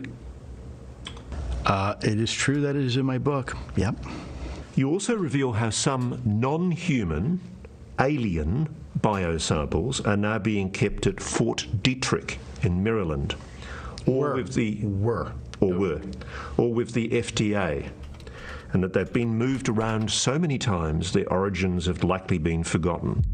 Elizondo claims that some of the answers, and perhaps the biological samples, can be found here at the Department of Health and Human Services, which oversees the FDA and the NIH. Certainly we know that a lot of these samples were farmed out to experts like the National Institute of Health, NIH, and the U.S. Food and Drug Administration, which absolutely fall under the authorities of this. Oversees the FDA and the NIH. Certainly we know that a lot of these samples were farmed out to experts like the National Institute of Health, NIH, and the U.S. Food and Drug Administration, which so U.S. FDA and the National Institute of Health actually got samples of non-human intelligence besides Monsanto Corporation. Remember, Monsanto is a key in this. And, you know, we have talked with Lou many times off the air, Mike. You were there for those conversations where Lou gave us clues on where to follow the information. And granted, we were able to get some information that was there, but it was never beyond the scope of what Lou had already known, right? Correct. That's exactly right.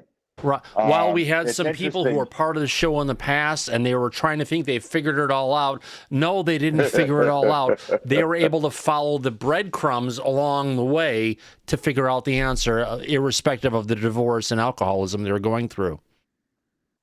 Also correct. Yes. But I find it interesting that the NIH, which is Anthony Fauci's old job, they were directly responsible for what we had to deal with during the pandemic. Now it turns out Lou is revealing they had access to. Well, that was the NIH, biology. But there was the NAID that was a part of it as well. It's just it's this big bureaucratic part of the government where you just have to look at it and say, yes, from the executive. This was all driven from the executive branch, right? Yes, it's the whole time. Yep, the past 100%. 77 years. All the executive branch, Thomas. Nothing changed. Nothing's new. Yeah, absolutely. I just want to say thank you for everyone who's watching the show. We have almost 350 people watching the show right now. If you haven't subscribed, do us a favor. Help us get to the number of 8,000 subs. Before the show started, we were less than 25 subs away from hitting 8,000. We'd love to have you as a subscriber to Disclosure tonight. Disclosure is where it's at, and it's where Disclosure tonight. We'll be bringing you the facts as often as we can. Let's continue. Of this building. Logically, it makes sense that there are people in that building right now that may know the location of where these biological samples are. The defence companies Elizondo names, the Pentagon and the Department of Health and Human Services all categorically deny Elizondo's claims. He says those denials are only possible because he could never get the evidence to prove their involvement once and for all. Your investigations wanted to investigate those samples and you were denied access. We were, yeah. You became increasingly aware, didn't you, that there were people in the Pentagon, in the intelligence community, in private aerospace who didn't want you investigating UAPs. Absolutely. We began to run into some fierce resistance. And the more we continued to investigate, the increased level of that resistance became. There were elements, the only way I can describe them as religious fundamentalists. It's a group that is euphemistically dubbed as the Collins elite. The evangelicals. The Collins elite has long been rumoured to be a cabal of religious fanatics within the Pentagon. Many consider them a myth. Elizondo thinks otherwise. That group is alive and well. It exists. I encountered elements of that group firsthand. And they're gatekeepers inside the Pentagon who don't want the UAP story investigated. That is correct, Ross. There are religious fundamentalists inside the Pentagon and inside the U.S. government, and specifically the intelligence community, that have a very, how shall I say, strict interpretation of their philosophical belief system. Elizondo recounts one specific encounter. All right, we are 6 subs away. We are 7,994 subs. Come on, we got 6 people out there who are watching the show. We know you're not subscribed. Help us get to that magic number, please. Mike, how long have we been trying to get to 8,000 subs? About 3 months? 4 months? Yeah, at least. Yeah, all right, let's do it. And now we're only 6 away. Yeah, we can crack it tonight. With a high-ranking member of this so-called Collins elite. He stopped me in the halls at the Pentagon and he said, "Have you read 3 your Bible away." lately?" And I was kind of surprised by the question, like, I mean, I know what the Bible says. What I may ask specifically, what do you mean? It says, and you know what we're dealing with are demons. These are demonic beings, and we shouldn't be looking at them. But aside from potential religious motivations for the secrecy, Elizondo suggests there could also be geopolitical considerations at play. Do the Russians and the Chinese have recovered craft? I can't speak on behalf of what the Russians or Chinese or any adversaries may have or may not have. Well, could that be driving our concern that we don't want to show our hand? There's always a concern when a foreign adversary is looking at something. There is this cat and mouse. We don't want the adversaries to know what we have, and we also don't want the adversaries to know what we don't know. Right? So there's always a reason not to broadcast what you know and don't know to your enemy. We're going to do it. Whatever the motivations for the alleged cover-up, Elizondo says it went way beyond mere bureaucratic foot-dragging. People were threatened, weren't they? Oh, absolutely. Some of our folks were told, if you're not careful, we're going to do exactly to you what we did with the Rosenbergs. You're done. So people are being threatened with death if they talk about this? Sure, because, and by the way, people say, oh, the government would never do that. Try getting on Area 51. There's signs on the fence that say lethal force is authorized. You absolutely can use lethal force to protect national security investments and equities. That, we do it. Elizondo describes the mounting obstructions, the denied requests, the scrapped plans, the threats, and above all, the steadfast refusal to disclose any of this, either to the public, the Congress, or even the President.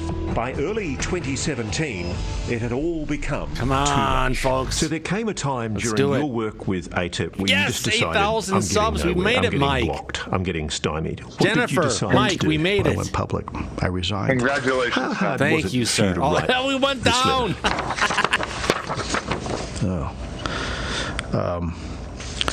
Yeah, this letter is my resignation come on, to the folks. Secretary of Defense. There we go. 8001. There we go. Probably the hardest memo I ever had to write. In the letter addressed to Defence Secretary James Mattis, Elizondo said he was quitting because, despite overwhelming evidence, certain individuals in the department remain staunchly opposed to further research on the controversial topic of anomalous aerospace threats. Because you wrote that memo and circumvented your immediate bosses, what did they do? Well, they made my life hell. Hard times were ahead, but Elizondo was about to make some hell of his own, as he and those explosive videos were about to go public. I'm doing this because I believe it's the right thing to do. Stay with us. Yeah, stay with Sunday, us. We'll get the there. Senate majority on a knife's edge will carry and better move those. 8,001 subs, I'll take it. On December the 16th, 2017, the world woke up to a bombshell. Lue Elizondo, working with Chris Mellon, had gone public with the now famous Nimitz Tic Tac video. I contacted 3 different news organizations, and eventually the New York Times editors were persuaded they had enough to do a front page story. The New York Times published an explosive article revealing the Pentagon's secretive UFO program. Reports the U.S. government is still collecting information about encounters between unknown aircraft and our military. Elizondo spent 10 years as head of a secret study of unidentified aerial objects. When the story broke, this covert operator who'd worked in the world of intelligence suddenly became an international public figure. What was it like? It was terrifying. I had spent my entire life living in the shadows. As an intelligence officer, anonymity is your friend. Coming out was for me one of the most difficult experiences.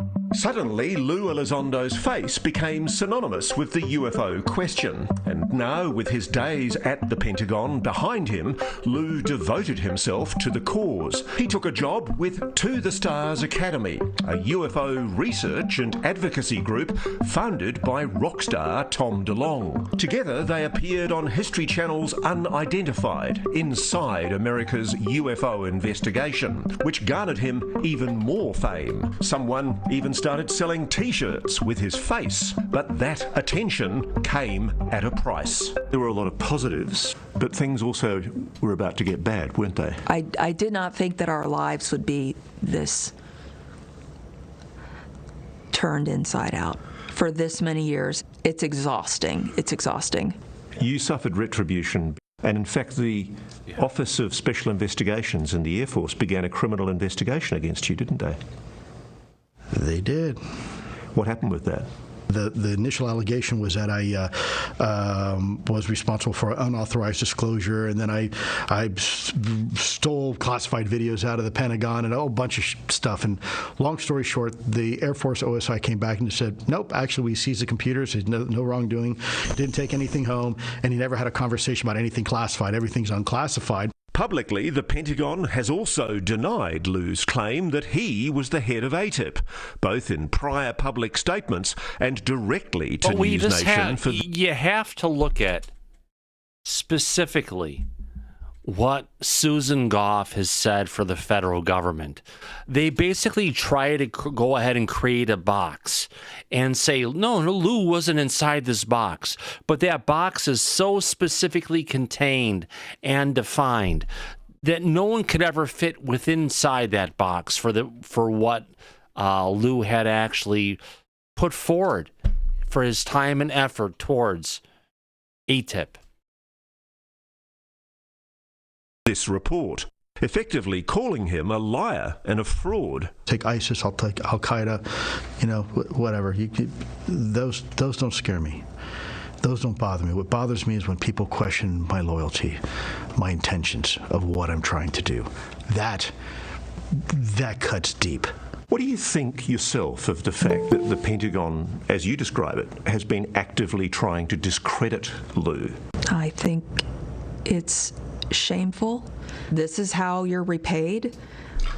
It makes no sense to me. It makes no sense. We need to have an intelligence community that is willing to speak truth to power.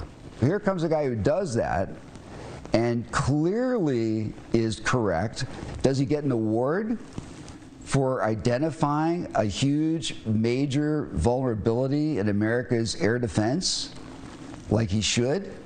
No, he gets harassed by these bureaucrats because he's doing stuff that is inconvenient. On top of the reputational attacks, Lue and his family were uprooted from their home as Lue's new job at To the Stars Academy called him to California. Then the job fell through. You'd essentially gone from fairly steady jobs, well paid in Maryland, and you'd basically taken a complete financial bath. I had to get a job at Target, and then after that I got a job at Home Depot. Oh my God. The family went from their house in Maryland to this mobile home. Does it frustrate you sometimes Which is that people still sitting behind their house where they live today? And the sacrifice that you and Lue and your family have had to endure? Yeah, especially because everyone thinks we have all this money. Oh, they're just grifting. Come live for a day in my life. I guarantee you will run back to yours. Why is this worth it, Lue? I mean, Fuck you the were a people who say GS-15 in they're the Senior grifting. Executive Service 100%. of the Defense Department. You ended up having to dig your own pit toilet. You couldn't continue to pay your rent. Why is it worth it? I have 2 daughters and I have a wife, and we have been through hell. But there's a lot of people who had a lot worse than me. I feel terrible because the stress I have put my family through and what they've had to endure. Some relief finally came in April 2021 when Senator Harry Reid wrote a letter confirming Lue's role in ATIP. It's in black and white. Personal vindication aside, Elizondo says he's most proud of the momentous shift that's taken place in the national conversation on the UAP question, both among the general public and on Capitol Hill. In 2022, lawmakers passed legislation that called on the DoD to create a UAP office which would report to Congress. That office is now known as the All-Domain Anomaly Resolution Office, or ARROW. You have come a long way since 2017. What's been achieved? I'm most proud of the fact it's being openly discussed in the halls of the Pentagon. That means that the stigma, the taboo, is finally evaporating, and we can begin to see the topic more clearly. Unidentified objects in any domain pose potential risks to safety and security, particularly from military personnel and capabilities. With the testimony of the first ARROW director, Sean Kirkpatrick, in 2023, it seemed like the UAP renaissance had officially commenced. But would it really be an age of enlightenment? Would it really be an age of enlightenment? When someone like that blatantly tells you something that is not true, you've got a serious credibility problem. Stay with us.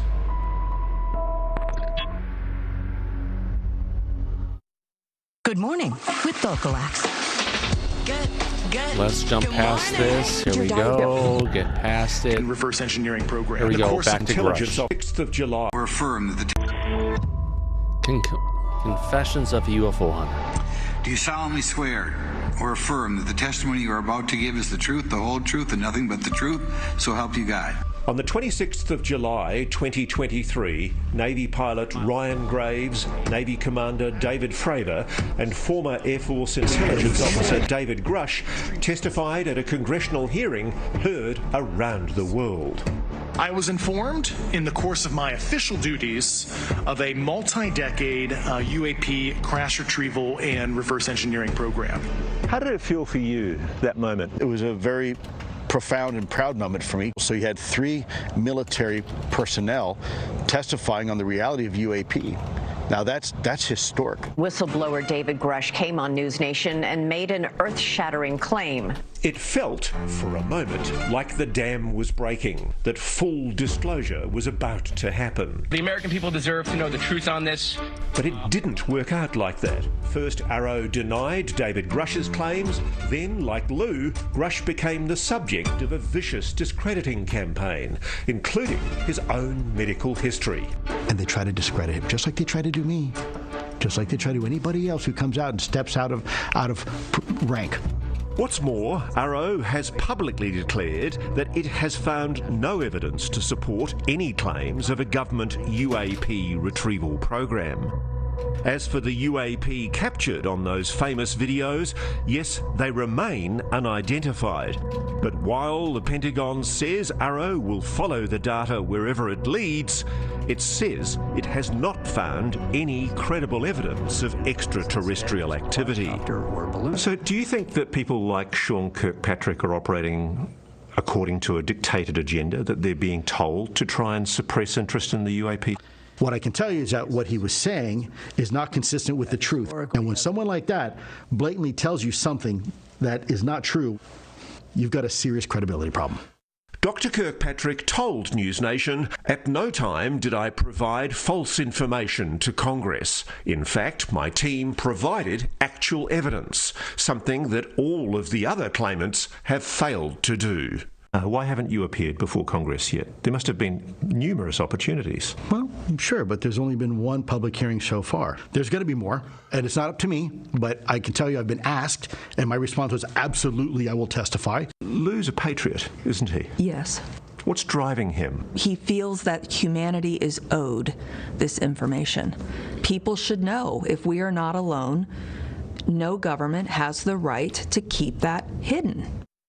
A growing public movement seems to agree, as interest in the UAP question continues to intensify, both online and at UAP conferences around the country. Delivers a wide range of security. Plus, there's been a veritable avalanche of former military officers coming forward with similar claims, including Rear Admiral Tim Gallaudet and Colonel Cal Nell. Non-human intelligence exists. Non-human intelligence has been interacting with humanity. This interaction is not new. And military-grade UAP videos are now popping up regularly, like this one over Puerto Rico, this one along the Arizona border, and this one over an undisclosed conflict zone in the Middle East. This is more than intriguing, more than provocative. It's potentially revolutionary and transformational. What can people do? What should any citizen do? How can they help you? Get involved. Talk to your members of Congress. Ask questions, whether it's around the dinner table or the water cooler. That's what I would encourage people to do. Start asking the hard questions. So Lue Elizondo, crystal ball. Let's go 1-2 years in the future. Are we going to be as much in the dark then as we are now? No. But disclosure isn't a sprint. It's a marathon. It's not going to happen. It's beyond a marathon. It's a triathlon, Lou. We talked about this earlier in the show, remember? Overnight. Disclosure isn't an event. It's a process. I think triathlon, not a this next generation, if our kids are any indicator of hope, that's where real disclosure is going to occur. What a great show so far. Mike, are you disappointed by what Lou's been talking about tonight? No, sir. Without a doubt. He's been doing a great job of giving everybody the information that we're all well aware of. Yeah. But a lot of people out there in the public are not. So I think Lou did a bang-up job. Wonderful. We actually have 388 people viewing. We have 8,005 subscribers. We made it to that point, and I am trying, my friend, to get Jennifer on here as an interviewer. We can talk to her. Oh, I would love to have that, my friend. Absolutely. You wouldn't believe it. Let's continue on and see where we can get this broadcast to go to. Whistleblowers who say the U.S. government knows what it's doing with its official UFO program, and they don't want you or me or anyone else to know about it. Is it an injustice being committed? That's debatable right now. Are official American agencies deliberately concealing a government program that identifies, collects, recovers, and even tinkers with non-human So this is actually the spacecraft? follow-up to the broadcast. But you know what? Let's deal with it. We're at 8 o'clock, past our official end time. Let's continue on and see what News Nation has to say past their actual broadcast time for this. Because apparently they have more to say, Mike. They do, As you and saw we have tonight- a landmark episode of our own tonight with Disclosure tonight. So, yeah, let's keep it on rolling, brother. Let's keep it going, my friend. Absolutely. A growing number of people are now saying yes, and they're coming forward and they're saying it publicly. The problem is, as always, whether to believe them, because even the whistleblowers will tell you that some of the claims could come off as sounding a bit far-fetched. There is people that are on full 100% disability right now from the U.S. government because of an interaction with UAP. And it's in writing, by the way, from the U.S. government because of their involvement in an incident. So there are religious fundamentalists inside the Pentagon and inside the U.S. government, specifically the intelligence community, that have a very, how shall I say, strict interpretation of their philosophical belief system. You must appreciate people watching this, hearing you talking about aliens, recovered craft, recovered bodies. It sounds crazy. It doesn't sound crazy, but what we have to deal with here is we've got more press, more exposure going about, if you want to call it disclosure right now, Mike, than we had when this was covered by 60 Minutes years ago. Oh, no, the past 7 years, there's been a lot of headway, thanks to Lou and all his efforts to bring this out publicly. Nowadays, look at the coverage that's going on between like Joe Rogan and Ross Coulthart, News Nation, our show. There's a lot of coverage. Back then, it was pretty much silent. But what we're looking at from Joe Rogan is more of a regular, if you want to call it, kind of view at the overall disclosure movement, because this is something that Lou has never been on Joe Rogan, although we've wanted him to be there for the longest time. But Joe Rogan has the general public as his audience, not just people in this community or focusing on this community. So Lou is going to have huge access, which means so is this topic, to the general audience, which is what we all want and what Lou's been trying to do since 2017. So it's working. That's the point, right, Thomas?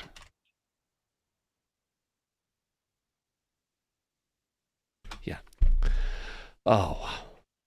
95, not 96. Sorry, I'm dealing with multiple things at the same time. What a great conversation. Who just raised their hand? Brian Pemble, you have your hand up, my friend. Go ahead. Yeah, I think this has been a great day in disclosure, obviously, with Tamisha's a couple back. large Wow. stories coming from Lue. Yeah, the flying pig. Tamisha, she is from from Western Washington, much more from the west from where I'm at for that matter. I'm at a loss for words for welcoming Tamisha back. Tamisha, thank you for that wonderful super chat. We miss you, my dear lady. You were one of the original ladies of Disclosure tonight, even before Tia Loreno, who came around, who's here on a regular basis. And thank you for that wonderful super chat, my dear lady. You're not in Forks, but no, I'll remember eventually where you're from. Go ahead, Brian. No, I was just going to say, what a great day for disclosure. We love seeing these heroes come forward and to put themselves out there. I know it takes a lot, and I just want to reiterate that Rick's been doing this for a long time, coming forward, and so Rick, you are you're one of the OGs, I guess, if you will, of a disclosure. So that's much appreciated from everybody all around, and we should support this one. I guess I had a little question for Rick, if I could. When Lue was showing the picture of the implant, did that look like anything that you'd seen before, or for that matter, anybody else in the back chat here? Well, yeah, I've seen several pictures of implants. But the ones that I saw were classified. I don't know if I actually saw that one that Lue had held up, but I've seen some others that when I worked for Dr. Putoff, we had, and it was, and of course we still had DARPA clearances, and the Dr. Green and others were working on some things that, and these came from military personnel, not civilians, the ones that I saw. So, yeah, I've seen them, but not that one that Lue had. Would it at least be consistent to have some sort of biological material in it, surrounding it, what have you?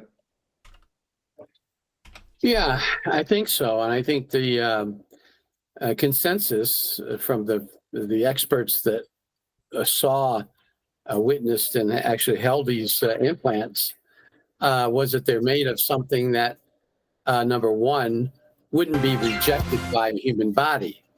So let's stop and think about that. I'm not a doctor. I don't know if anybody in here is, but or a scientist. But when our doctors do transplants, one of the most important parts of that transplant is prevent rejection of another organ coming into your body. Well, it seems like the extraterrestrials have already mastered that, because they can install, and that's what the doctors talk about, install these things in human bodies. There's no reaction, there's no rejections. So there must be something around these things to prevent any kind of rejection from a human. Now, I go back to this implant that was in this, when she was implanted, she was about 7 years old. And when they found it, she was 11, so 4 years. She had this thing in her for 4 years. It moved around her body. When it was first x-rayed, when she was 7 years old, they didn't know what it was. They didn't connect it to extraterrestrial implants or anything like that. But there was something in her, and it was in her eye. It didn't affect her sight, but the ophthalmologist said, this is weird. When they looked at it like 6 months later, or whatever time period it was later, it was gone. It wasn't in her eyeball, but it was in her cheek. And so they thought, well, this thing is moving. And then over a period of time, it kept moving all over her body. Eventually ended up down around her vaginal area when she was 11 years old. It was bothering her. It was causing problems. So eventually it was taken out. So it's moving around her entire body, from her eye to other parts and everything else down to her vaginal area. It just shows whatever was going on. It was not like anything that we would expect from a virus or something else that would, or something from human technological origin, right, Mike? I mean, Rick? Yeah, exactly. And she was a dependent daughter of a military officer. I believe he was a lieutenant colonel, and so eventually was taken out at a military hospital in Washington, in Malcolm Grove Medical Center at Andrews Air Force Base. It was taken out, and when the surgeon looked at this thing, it seemed to have grown from when it was first X-rayed in when she was 7 years old. So, but he couldn't figure out what it was. So anyway, eventually got to this particular highly classified special access program dealing with implants, and that's where we came along, and that's how we looked at it. Well, not me, but the group, because I wouldn't know what I was looking at. But the report that was highly classified, talking about what this possibly was, and in that report they talked about extraterrestrial technology. I try to give them absolutely, Rick. I appreciate that insight, my friend. Absolutely. Wow, it's been a great show, my friends. Wow, if you look at where we're at, what's coming up on our way. Can't wait for our show tomorrow at I know, message from Jennifer has been coming in all night. Can't wait to see what we're going to get tomorrow. Tomorrow at 2 p.m. Pacific, 10 p.m. GMT. We've got a wonderful show for Disclosure tonight. I'm sure there's going to be more things coming on for what we've got going ahead and covering. Lou's great movement to go ahead and bring forward. We've heard from him in the past. We've got his information from his book coming forward. It's being picked up worldwide, for that matter, and can't wait to go ahead and cover what we have to get there, my friends.